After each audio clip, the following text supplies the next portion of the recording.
بسم اللہ الرحمن الرحیم الحمدللہ الذی ہدانا للاسلام والصلاة والسلام علی سیدنا و حبیبنا و شفیعنا و مولانا محمد الذی بعث الى جمیع الانام الذی هو خیر الانام وعلى آلہ و اصحابہ العظام الى یوم القیام اما بعد۔ اللہ کے فضل و احسان سے ہمیں اس کائنات کی سب سے بڑی نعمت ایمان کی دولت ملی ہے۔ اس دنیا میں سب سے سچا مذہب اسلام ہے اور اللہ کے بعد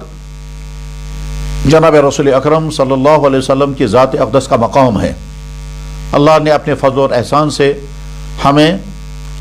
اپنے سب سے عظیم تر نبی کی امت میں پیدا فرمایا اور سب سے سچا دین اسلام کی نعمت سے ہم کو سرفراز فرمایا۔ اس پر ہم جتنا بھی اللہ کا شکر ادا کریں کم ہیں، اور وہ مسلمان بہت ہی نادان ہیں جس کو زندگی میں کبھی احساس نہ ہوا کہ اللہ نے کتنے بڑے امتحان سے مجھے بچایا ہے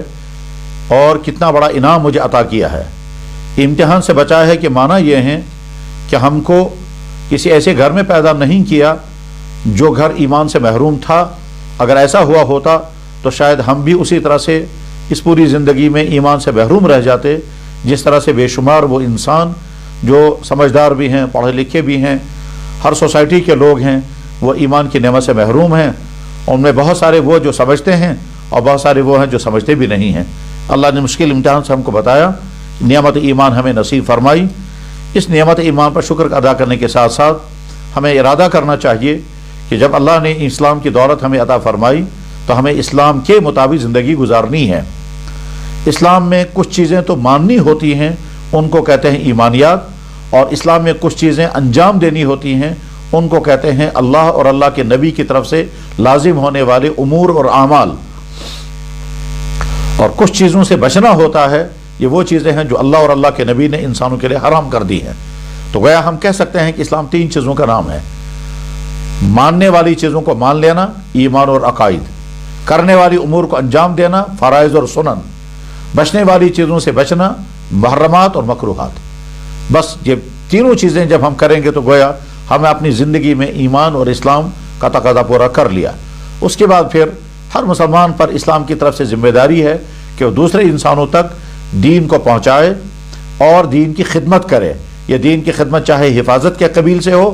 اور چاہے پیسہ خرچ کرنے کے قبیل سے ہو، چاہے اشاعت اسلام کے قبیل سے ہو۔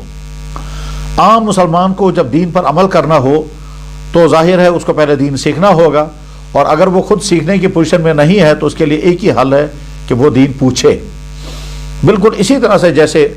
ہر انسان اپنی جسمانی بیماری کا علاج نہیں کر پاتا ہے تو وہ مجبور ہوتا ہے، اور حل وہی ہے کہ جب خدا نخواستہ ہم بیمار ہو جائیں تو ہم کسی قابل اعتماد ڈاکٹر کے پاس جائیں اور اپنے آپ کو اس کے حوالے کر دیں۔ جیسے جیسے وہ ہمارا چیک اپ کرے گا، جیسے وہ ڈائگنوزنگ کرے گا، ہم کو علاج کرنے کے لیے جو وہ تدبیریں بتائے گا وہ سارا ہم کریں گے۔ کھانے والی دوائیاں کھائیں گے، پرہیز کرنے والی چیزوں سے پرہیز کریں گے۔ انسان کا مزاج یہی ہے، عقل بھی یہی ہے، فطرت بھی یہی ہے، اور یہی کرنا بھی ہوتا ہے۔ ٹھیک اسی طرح سے جب دین کی کسی مسئلے کے بارے میں ہمیں معلومات نہ ہوں تو ہم کو دوسروں سے پوچھنا چاہیے۔ اللہ نے اپنے قرآن کریم میں ارشاد فرمایا، فَاسْأَلُوا أَهْلَ الذِّكْرِ إِن كُنتُمْ لَا تَعْلَمُونَ، اگر تم کسی بات کو نہیں جانتے تو جاننے والوں سے پوچھ لو۔ اور اللہ کے نبی علیہ الصلوۃ والسلام کو مبارک ارشاد ہے، آپ نے ارشاد فرمایا، انما شفاء العی السؤال، ناواقفیت ایک بیماری ہے اور اس بیماری کے لیے شفا جو ہے وہ پوچھنا ہے۔ یعنی جب کوئی آدمی کسی چیز سے ناواقف ہوتا ہے تو اس کے لیے حل جو ہے وہ یہی ہے کہ وہ جاننے والے سے پوچھے اور پوچھ کر اس پر عمل کرے۔ دنیا میں ہر انسان کہیں نہ کہیں دوسرے سے پوچھنے پہ مجبور ہو جاتا ہے۔ دنیا میں کوئی انسان ایسا نہیں ہے جو دنیا کا ہر مسئلہ جانتا ہو، حتیٰ کہ حضرات صحابہ کرام بھی رضوان اللہ تعالیٰ علیہم اجمعین، جن سے زیادہ عظیم تر اس کائنات میں نبیوں کے بعد اور کوئی نہیں ہے، وہ بھی ایک دوسرے سے مسائل پوچھتے تھے، ایک دوسرے سے سوالات کرتے تھے۔ وہ صحابہ بھی تھے جو دوسرے بڑے صحابہ کے مقابلے میں کم جانتے تھے تو دوسرے بڑے صحابہ سے پوچھا کرتے تھے۔ ایک مرتبہ حضرت ابو درداء رضی اللہ تعالیٰ سے کوئی بات پوچھی گئی تو انہیں جواب میں فرمایا کہ جب تک وہ